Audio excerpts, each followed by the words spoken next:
bienvenue à notre culte. On est très heureux de pouvoir se retrouver ensemble encore et bénir, louer, adorer notre Dieu.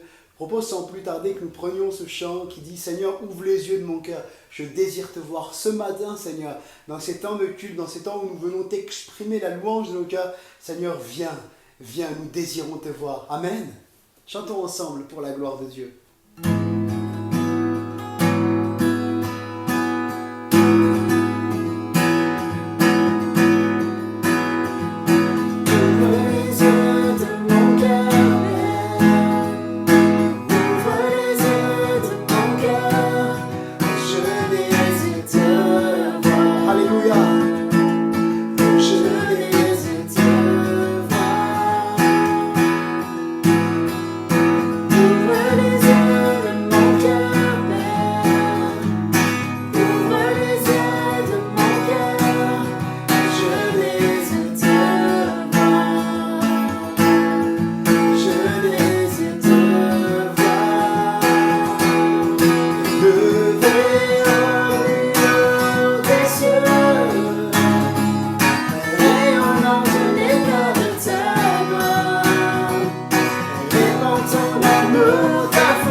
Amen, Seigneur, nous désirons te voir à l'œuvre dans nos cœurs, dans nos vies. Sans plus tarder, prenons ce chant qui dit « Jésus est élevé, il est élevé au plus haut des cieux, il est vivant et il vit dans nos cœurs et dans nos vies. Amen. »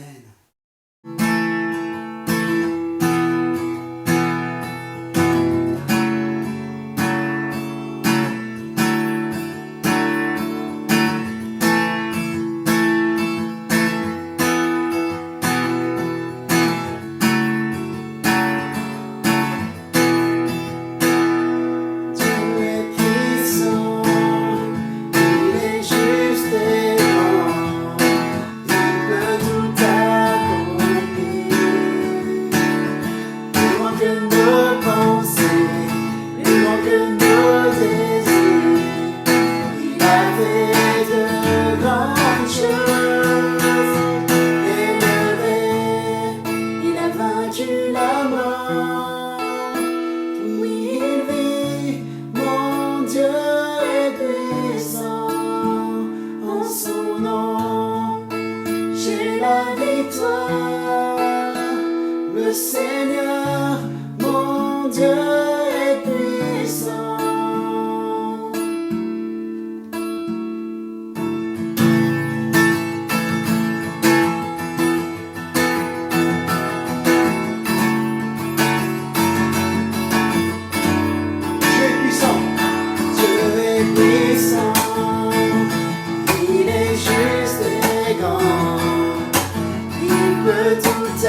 Dieu est puissant, en son nom, j'ai la victoire.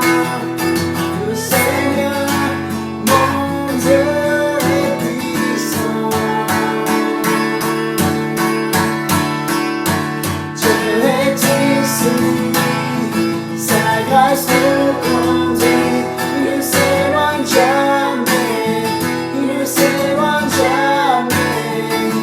Dieu est pour nous, ses bras sont ouverts, il nous tient dans sa main, il nous tient dans sa main.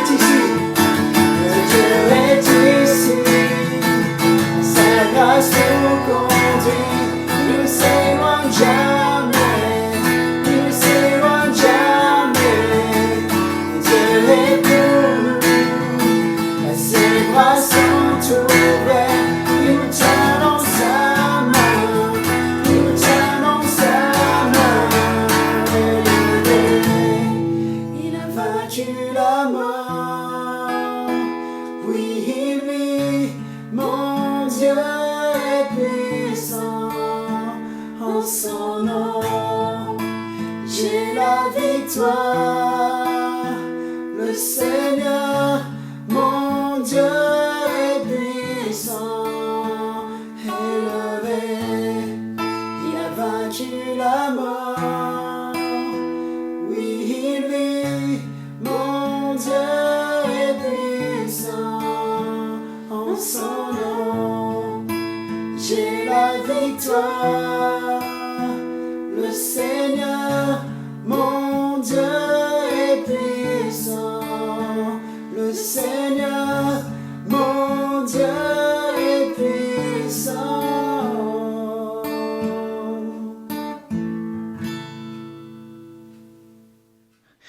Bien-aimés, bonjour à chacun et nous sommes très heureux de nous retrouver autour de la personne du Seigneur, comme à chaque fois pour le louer et l'adorer. Et nous venons de le faire au travers de ces chants. Nous allons poursuivre par l'expression de nos prières et de nos louanges personnelles. Mais pour l'heure, je vous invite à ouvrir la parole de Dieu avec moi. Je voudrais reprendre le passage que nous lisions il y a 15 jours dans la première épître de Pierre, au chapitre 1er, à partir du verset 14 jusqu'au verset 16. L'apôtre Pierre dit ceci: « Comme des enfants obéissants, ne vous conformez pas aux convoitises que vous aviez autrefois quand vous étiez dans l'ignorance. Mais puisque celui qui vous a appelé est saint, vous aussi soyez saints dans toute votre conduite, selon qu'il est écrit, vous serez saints, car je suis saint. » Il y a 15 jours, nous avons abordé un sujet autour de la sanctification et nous avions posé notamment la question suivante: pourquoi devons-nous aimer la sainteté? Le titre du message était en effet aimer la sainteté. Et je voudrais poursuivre dans cette lancée. Il y a 15 jours, nous avions expliqué, en nous appuyant sur des textes de l'Écriture, et notamment sur celui que nous venons de lire, que nous devons aimer la sainteté parce que nous sommes devenus enfants de Dieu. C'était le premier point que nous abordions. Le Dieu très saint, le Dieu parfait, a choisi de faire de nous ses enfants. Et pour cela, nous sommes amenés à éprouver de la joie, à éprouver un réel enthousiasme que de lui appartenir. Donc, nous sommes enfants de Dieu. Du fait que nous sommes enfants de Dieu, nous voulons aimer la sainteté pour ressembler à notre Père. Et c'était le deuxième point de notre méditation d'il y a 15 jours. Et la sanctification, disions-nous, est la voie que le Seigneur a choisie pour nous amener à être participants de sa nature. Et puis, nous posions aussi que nous devons aimer la sainteté parce que nous sommes appelés à accueillir le Dieu saint. Notre corps est le temple du Saint-Esprit et nous sommes de ce fait une demeure, la demeure du Dieu saint, et la demeure que nous sommes doit être mise à part pour glorifier le Seigneur. nous faisions aussi référence au corps tel que l'apôtre Paul le présente aux Thessaloniciens en exhortant à ce que chacun puisse posséder son vase, littéralement, donc son corps. Et il employait là une métaphore pour indiquer que notre corps doit être mis à disposition du Seigneur. C'est comme un instrument, un ustensile, de même qu'on pouvait en trouver dans le temple, qui servait uniquement à la gloire du Seigneur par la célébration du culte. Et nous sommes de ce fait appelés à être des instruments entre les mains du Seigneur, des instruments mis à part, consacrés, qui ne doivent servir qu'à la gloire du Seigneur. Aujourd'hui, je poursuis dans la même lancée, toujours en reprenant la question « Pourquoi devons-nous aimer la sainteté ?» Et j'aborde un point important pour nous tous, pour l'Église, car il représente même la finalité. Nous devons aimer la sainteté parce que nous attendons l'avènement du Seigneur.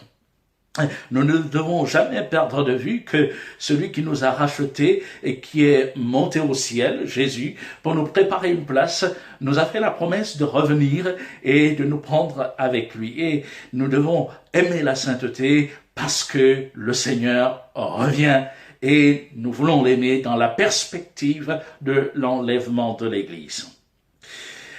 L'Écriture établit de manière constante un lien entre la sainteté et l'avènement du Seigneur, donc l'enlèvement de l'Église. Et je voudrais premièrement passer en revue un certain nombre de passages bibliques qui établissent ce lien étroit et je dirais même cette interdépendance entre la sanctification et l'enlèvement. Il ne peut pas y avoir d'enlèvement de l'Église sans la sanctification. Le premier texte que j'ai choisi, j'en ai au total sélectionné 4, mais le premier se trouve dans la première lettre de Paul aux Thessaloniciens, au chapitre 3, verset 13. Paul, après avoir exprimé le souhait, même la prière, de voir le Seigneur faire croître et abonder l'amour des Thessaloniciens les uns pour les autres, va ajouter ceci, qu'il affermisse, c'est-à-dire le Seigneur, qu'il affermisse vos cœurs pour qu'ils soient irréprochables dans la sainteté devant Dieu notre Père lors de l'avènement de notre Seigneur Jésus avec tous les saints.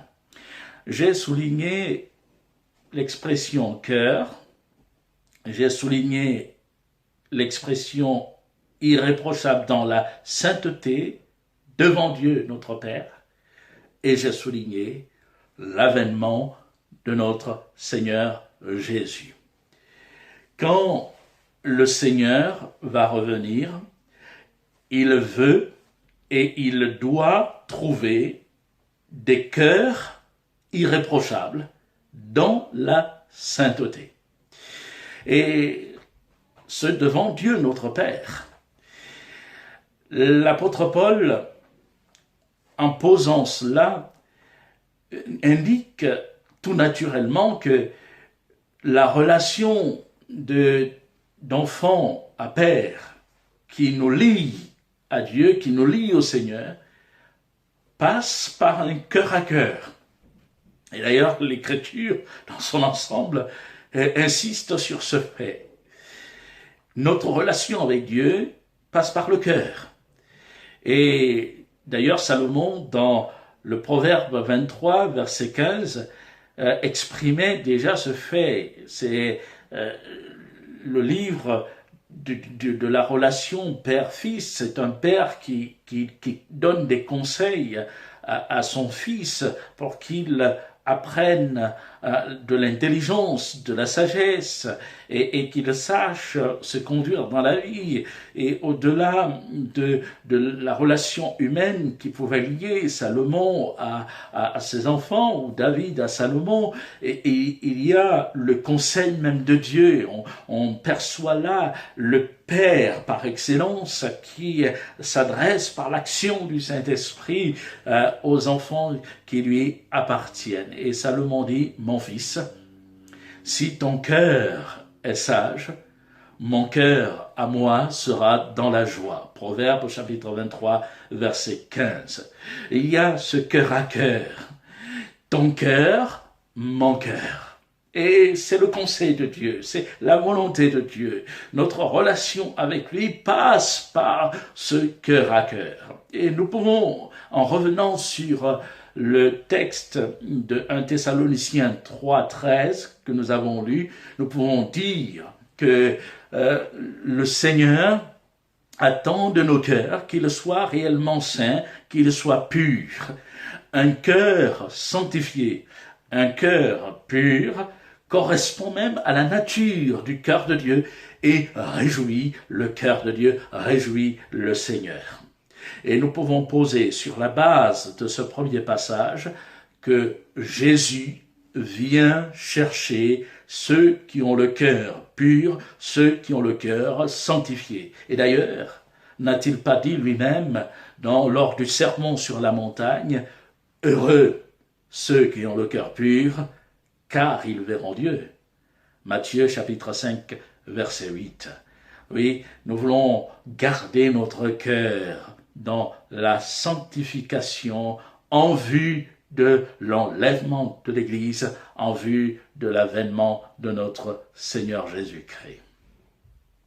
Le deuxième passage que j'ai choisi et qui établit tout autant le lien entre la sainteté, la marche dans la sanctification et l'avènement de notre Seigneur Jésus, se trouve aussi dans la première épître de Paul aux Thessaloniciens, au chapitre 5, versets 23 à 24. Paul dit ceci, « Que le Dieu de paix vous sanctifie lui-même tout entier, et que tout votre être, l'esprit, l'âme et le corps, soient conservés irréprochables lors de l'avènement de notre Seigneur Jésus-Christ.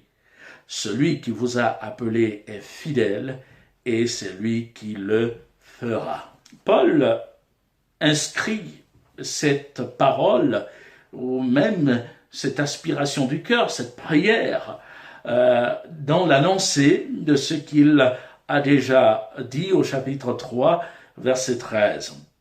Et nous voyons que, après avoir montré, indiqué l'importance d'avoir un cœur pur, un cœur sanctifié, Paul en vient à relever la nécessité d'avoir tout l'être sanctifié et maintenu pur, toujours dans la perspective de l'avènement du Seigneur.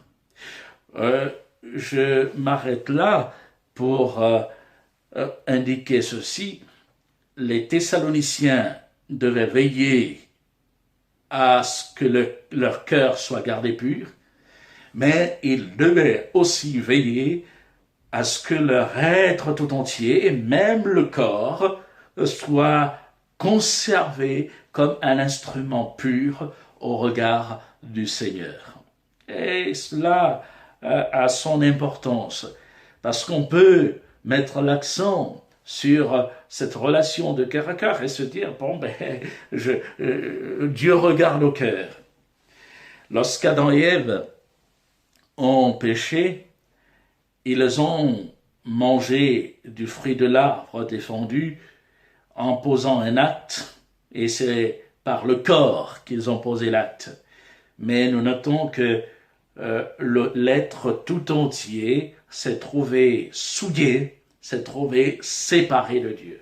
Et en relevant tous ces passages, et je me remémorais une conversation entre un responsable d'assemblée et une fidèle à qui le responsable adressait bien des recommandations, notamment sur une certaine tenue, et la sœur de répondre bien souvent, le Seigneur regarde au cœur et non pas à l'apparence. Il ne regarde pas au corps, il regarde au cœur. Et elle avait répondu à maintes fois cela. Et un jour, le responsable de l'église, excédé par ces réponses, a rétorqué ceci: faut-il avoir le cœur à Dieu et le corps livré à Satan? Or, j'admets que c'était un peu abrupt de sa part, mais il voulait éveiller la conscience de la sœur pour qu'elle mesure que c'est tout l'être entier qui doit être là livré pour glorifier le Seigneur. Et le Seigneur veut que tout notre corps, tout notre être soit conservé dans la pureté, dans la sanctification. Et sur la base de ce deuxième passage, nous pouvons poser que Jésus vient chercher des gens qui savent maîtriser leur corps. Et comme nous l'avons vu il y a 15 jours, des gens qui savent posséder leur vase, leur corps dans la sainteté. Et c'est Paul qui pouvait l'indiquer, le souligner avec force. Et rappelons que c'est ce même apôtre, parlant de ce qu'il concerne, qui pouvait dire « Je traite durement mon corps et je le tiens assujetti, de peur d'être moi-même rejeté après avoir prêché aux autres. » 1 Corinthiens chapitre 9, verset 27. Et nous allons donc veiller à ce que notre être soit maintenu dans la sanctification et garder notre corps comme des instruments mis à part pour glorifier le Seigneur dans la perspective aussi de sa prochaine venue. Le troisième passage que j'ai retenu se trouve dans le livre de l'Apocalypse au chapitre 22, versets 10 à 13. L'apôtre Jean, qui reprend les propos de Christ, mais de Christ glorifié, va dire ceci. Et il me dit: ne scelle point les paroles de la prophétie de ce livre, car le temps est proche. Que celui qui est injuste soit encore injuste, que celui qui est souillé se souille encore, et que le juste pratique encore la justice, et que celui qui est saint se sanctifie encore. Voici, je viens bientôt, et ma rétribution est avec moi pour rendre à chacun selon son œuvre. Je suis l'alpha et l'oméga, le premier et le dernier, le commencement et la fin. Vous avez relevé que Jésus dit « Je viens bientôt ». Et en disant « Je viens bientôt », il donne un certain nombre de recommandations. Et pour ma part, je voudrais vous avouer que lorsque je lis ce passage, j'éprouve quelques frissons. Quelques frissons parce que on est loin de l'image d'un Christ qui accepterait tout, qui laisserait tout passer sous prétexte qu'il nous aime. Ici, le ton est tranchant, il est catégorique. Et Jésus en appelle à la responsabilité de chacun. Et vous avez noté que l'approche est binaire. Il ne peut pas y avoir d'entre-deux. Ou on est injuste, ou on est juste. Ou on se souille, ou on se sanctifie. Et Christ met chacun face à ses responsabilités. Et chacun est appelé à faire son choix et choisir ce qu'il veut véritablement pour sa vie, mais aussi pour son éternité. Jésus a payé le prix fort pour nous accorder la vie et la vie éternelle. Et cette vie, il l'a mise à la portée de chacun, afin qu'en croyant en lui, en recevant le sacrifice de sa personne comme unique moyen d'accéder au Père, nous puissions rentrer dans la vie éternelle. Et Jésus place cette réalité, ce fait devant nous, afin que chacun réalise que l'engagement que nous prenons à le suivre est un engagement qui exige de nous une consécration totale, de la rigueur, du sérieux, et que nous puissions ainsi marcher dans ses voies en notre âme et conscience. Sur la base de ce passage de l'Apocalypse 22, versets 10 à 13, je voudrais poser ceci: Jésus vient chercher des gens qui ont choisi délibérément de se sanctifier parce qu'ils ont mesuré que la séparation d'une mentalité mondaine est la seule issue pour être en phase avec Dieu, en communion avec Dieu, et donc pour avoir une place auprès du Seigneur dans son ciel de gloire. Le dernier passage que j'ai voulu lire avec vous se trouve dans l'Épître aux Hébreux. Il établit, comme les autres, le lien entre l'avènement du Seigneur et la sainteté.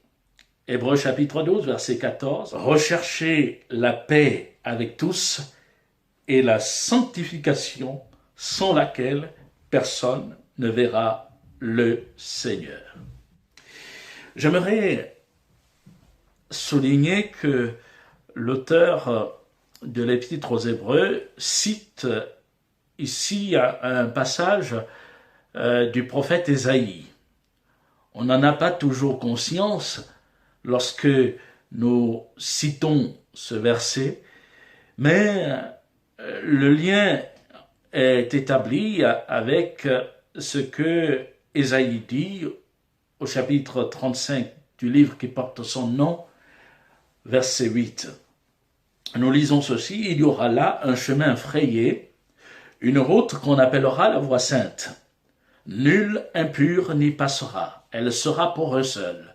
Ceux qui la suivront, même les insensés, ne pourront s'égarer. » Ce passage évoque le règne à venir du Messie. Donc il nous plonge en théologie dans les derniers temps, l'eschatologie, ce qu'on appelle l'eschatologie. Et l'eschatologie couvre aussi bien l'avènement du Seigneur pour l'enlèvement de l'Église que son avènement pour établir le règne millénaire, mais aussi introduire son peuple, ceux qui lui appartiennent, dans l'ère éternelle, où toute chose sera faite nouvelle.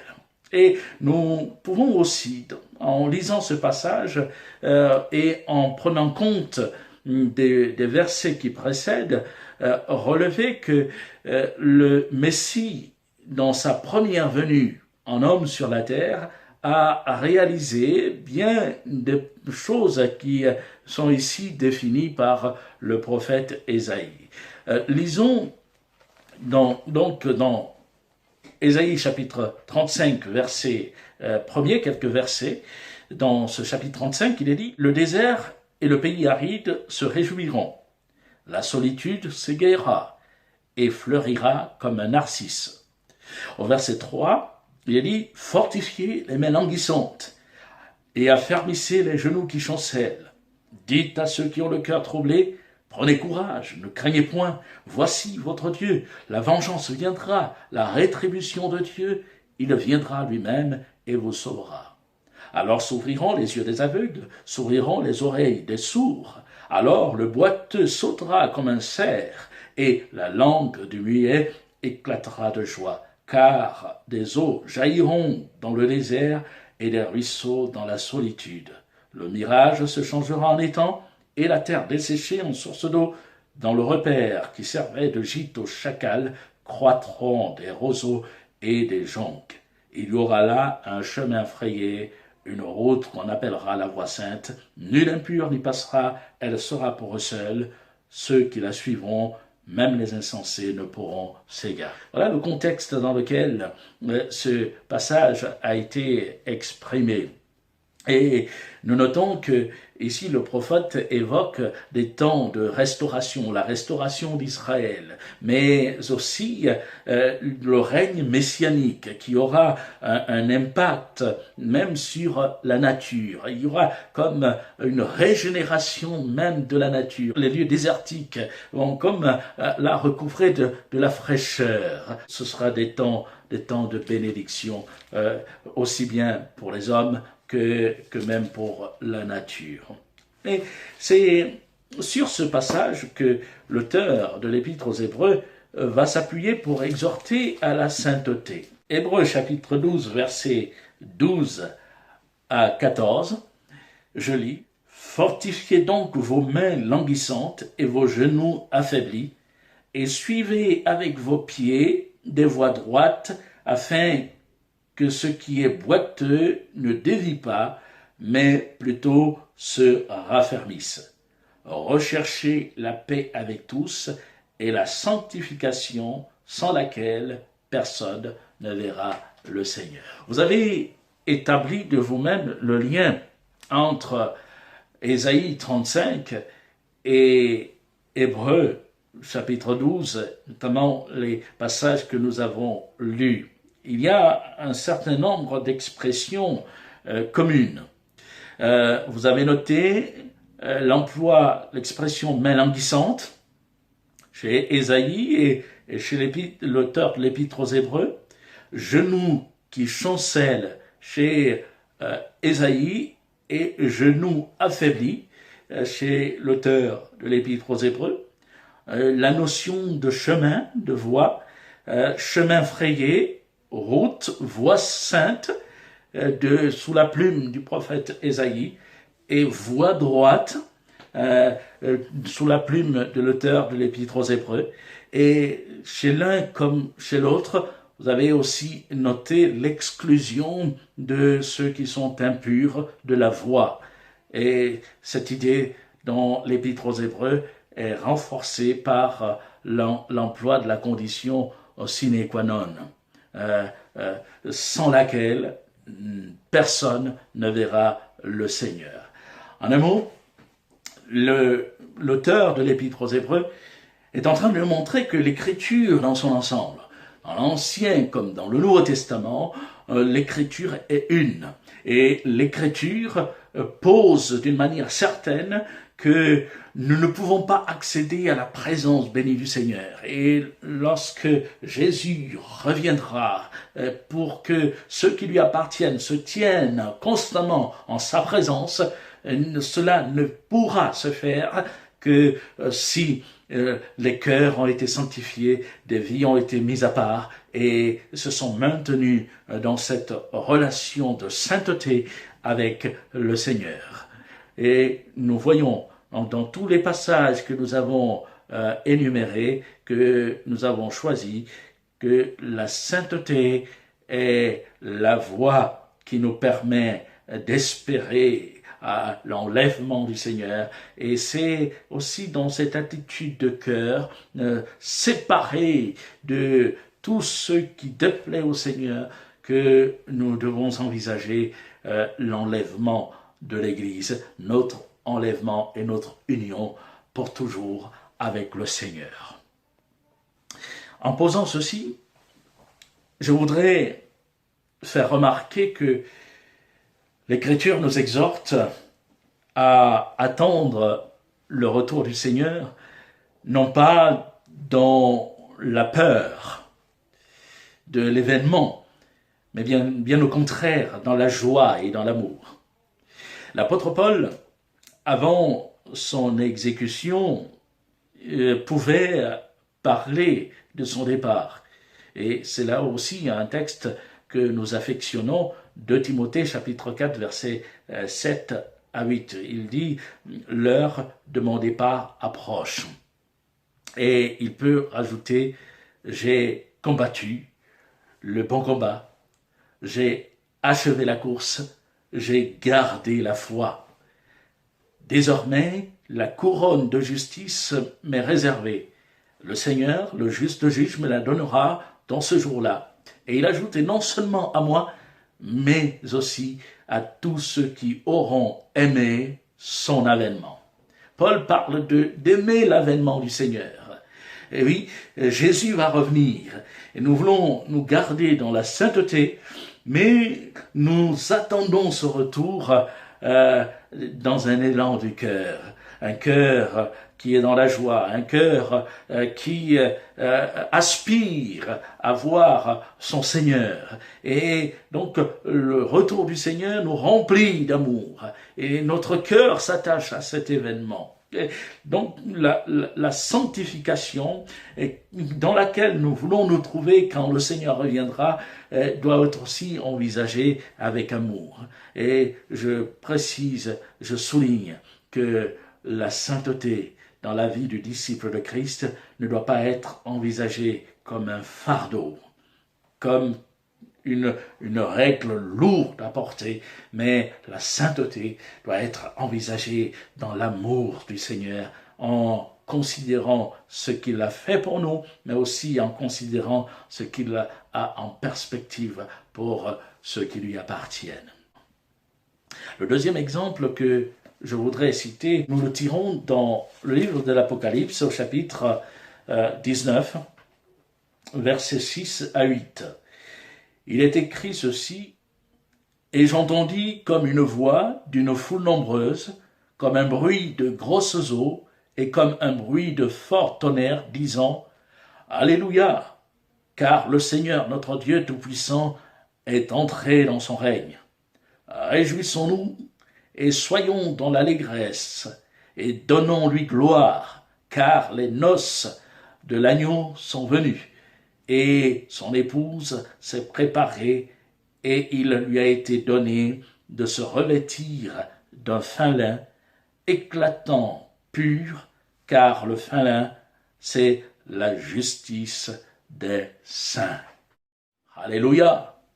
Et il y a dans ce texte l'image de l'épouse qui s'est préparée pour les noces.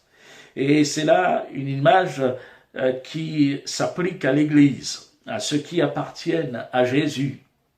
Et pour comprendre ce fait, il nous faut nous ancrer dans la réalité du mariage tel qu'il était pratiqué par le peuple juif au premier siècle de notre ère.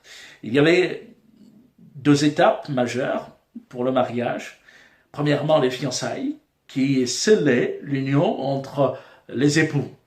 Quand deux personnes contractaient des fiançailles, elles étaient liées, elles étaient considérées comme mari et femme, même si elles ne partageaient pas encore la même demeure et donc de vie commune. Et puis la deuxième grande étape était l'étape des noces, où l'époux, d'une manière solennelle, pouvait introduire l'épouse dans sa maison. Et au milieu de la joie, de réjouissance, il y avait ce fait établi. Dorénavant, l'épouse rentrait dans la maison de l'époux. Mais entre ces deux étapes, on pourrait en souligner une. L'étape de la préparation, une étape intermédiaire entre les fiançailles et les noces. Et pendant cette étape, le fiancé, généralement, payait la dot au père de l'épouse, de son épouse. Et il s'assurait aussi des conditions dans lesquelles il devait pouvoir accueillir dignement son épouse dans sa demeure. Or, il y en a tout un enseignement et que nous pouvons trouver beau et appliqué à l'Église. L'Église est la fiancée de Christ. Et Christ l'a choisi. Il y a eu cette union de par la démarche d'ouvrir notre vie au Seigneur en lui disant oui, nous avons reconnu son autorité, son amour pour nous et nous avons répondu par un élan de cœur. Et l'Église est la fiancée qui attend la venue de son époux. Et il y aura la cérémonie des noces. Et c'est cet événement glorieux que nous attendons lorsque Jésus va revenir, prendre ce qui lui appartient. Il y aura là les noces de l'agneau. Et nous serons introduits pour toujours dans la présence bénie du Seigneur, pour être toujours avec lui. Et rien ni personne ne pourra nous détacher de sa personne. Et puis, j'ai évoqué tout à l'heure cette étape intermédiaire, l'étape dite de préparation où l'époux devait payer la dot au père de l'épouse. Et cela nous amène à évoquer le prix. Notre époux, Jésus, a déjà payé le prix. Il a payé le prix en donnant sa propre vie, en versant son sang. Et le sang de Christ est le gage de son amour pour nous et de notre union pour l'éternité avec lui. Et dans cette étape de préparation, nous pouvons dire que l'épouse aussi attend. L'épouse attend l'époux en ayant le cœur porté vers son époux, en se projetant, en aspirant à voir le jour des noces arriver. Et c'est dans cette phase que nous nous trouvons, nous, sur la terre, Église de Jésus-Christ. Nous attendons comme une épouse qui aspire à voir le retour de son bien-aimé, le retour de son époux. Et c'est ce que l'apôtre Paul pouvait déjà décrire lorsqu'il s'adresse aux Éphésiens et qu'il prend en exemple la relation qui unit Christ à l'Église. Il dit, Éphésiens chapitre 5, verset 25, « Marie, que chacun aime sa femme comme Christ a aimé l'Église et s'est livré lui-même pour elle, afin de la sanctifier en la purifiant et en la lavant par l'eau de la parole, pour faire paraître devant lui cette Église glorieuse, sans tache, ni ride, ni rien de semblable, mais sainte et irréprochable. » Bien-aimés, nous avons là le soin que Christ porte à l'Église. Et nous pouvons comprendre que la sanctification est l'œuvre de Christ, le soin que le bien-aimé porte à sa bien-aimée. Nous ne pouvons pas nous sanctifier, nous purifier de nous-mêmes, mais c'est lui qui nous purifie, c'est lui qui nous sanctifie. Il nous sanctifie par son sang, il nous purifie par l'eau de sa parole. Et le sang de Christ qui a coulé nous amène à être là, à persévérer dans une communion saine avec le Seigneur. L'eau de la parole de Dieu déversée par le Saint-Esprit dans notre cœur nous maintient aussi là dans la sainteté, dans la pureté, en vue de la venue du Seigneur. Et alors, que le nom du Seigneur soit glorifié pour l'œuvre qu'il accorde, qu'il fait dans la vie de chacun de nous. Et nous voulons aimer le Seigneur. L'apôtre Paul pouvait dire aux Thessaloniciens, « Celui qui vous a appelé est fidèle, et c'est lui qui le fera. » Oui, c'est lui qui sanctifie. Il nous sanctifie parce qu'il nous aime. Et en retour, nous voulons simplement nous abandonner à lui et nous voulons le laisser faire par l'action du Saint-Esprit et sa parole dans notre vie, que l'Église du Seigneur puisse aimer l'action du Saint-Esprit dans nos vies, l'action de l'époux à l'endroit de l'épouse, afin de se tenir prête pour le grand départ, prête pour le jour des noces, et que Jésus soit glorifié. Aimons le Seigneur, aimons la sainteté, et séparons-nous encore de tout ce qui peut déplaire au Seigneur, et soyons là entièrement consacrés à celui qui doit venir nous chercher bientôt. Que le Seigneur Jésus soit glorifié. Que Dieu vous bénisse. À très bientôt.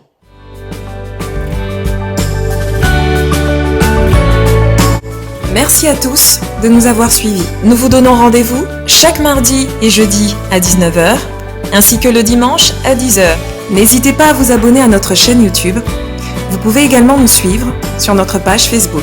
Pour toute question ou demande de prière, vous pouvez contacter l'équipe pastorale qui se tient à votre disposition via le site internet add-dijon.com. Que Dieu vous bénisse.